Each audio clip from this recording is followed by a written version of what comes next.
All right, what's going on, my people? Welcome to the SN95 Power Channel. So, I want y'all opinion on this. Now, the SN95 market is kind of like the Wild West right about now. Like anything goes.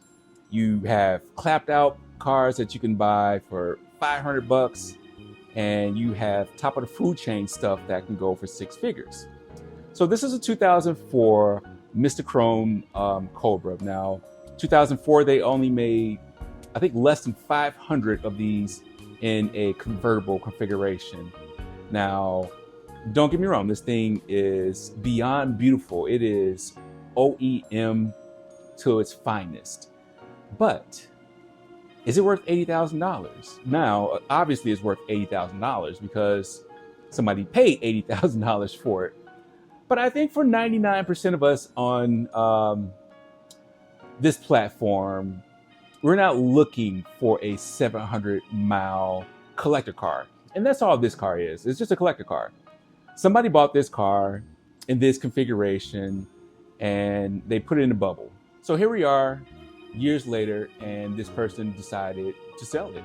And obviously the person sold it for more than what he bought it for. But for us as enthusiasts, you know, would you want a timepiece like this? Because this is really all this car is. It's just a timepiece. You know, if you look at some of the pictures underneath the car, there's not a piece of oxidation on that car. You know, it looks like the way it looked in 2004, right off the showroom floor. Don't get me wrong, it's a beautiful car. It's a great example of a well-kept, preserved 2004 Terminator Cobra. But, you know, if I was to buy something like that, I would ruin it because I would immediately start driving it. And I think that's the difference between us as enthusiasts and, you know, people like the seller or the buyer as investors, as car collectors. You know, they get these things as a portfolio. We get these things for enjoyment. And so I'm just kind of curious to see what y'all think about this. Like I say, I'm not knocking anybody who, you know, wants to buy something like this, or, you know, any collector who this is what they do. But, you know, from an enthusiast standpoint, I'm just kind of curious to what y'all think, you know, about a 700-mile 2004 Mystichrome Cobra convertible. Like, can you imagine if this thing was a hardtop, a 700-mile coupe Mystichrome 03, 04 Cobra, or in this case, an 04 Cobra with 700 miles. Like, would that car would have sold for $100,000?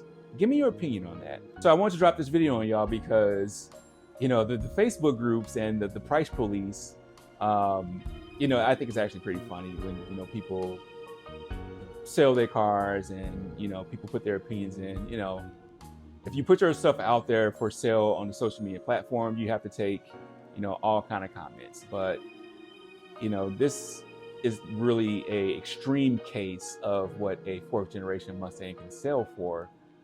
But the prices of these things are starting to trend upward. You're starting to see, it's not like we saw a lot of these cars on the road, fourth generation Mustangs, but I think they're getting rarer and rarer. And I think, you know, especially push rod enthusiasts who love their 5.0s, you know, a lot of people are getting priced out of Fox bodies, and then you still have an opportunity in the 94, 95 Mustang to get a push rod. I think a lot of people are starting to see the value in these fourth generation Mustangs, especially the pushrod platform. And people are starting to see the value that you can get these cars for right now. And I really think the market is going to start to climb more aggressively than what it has been over the last, say, 5-10 years. So I'm curious to what you think about this car. Leave a feedback. Leave me some feedback below and tell me what you think. And also tell me what you think about the fourth generation market. Do you see it trending up, or do you see it stagnant?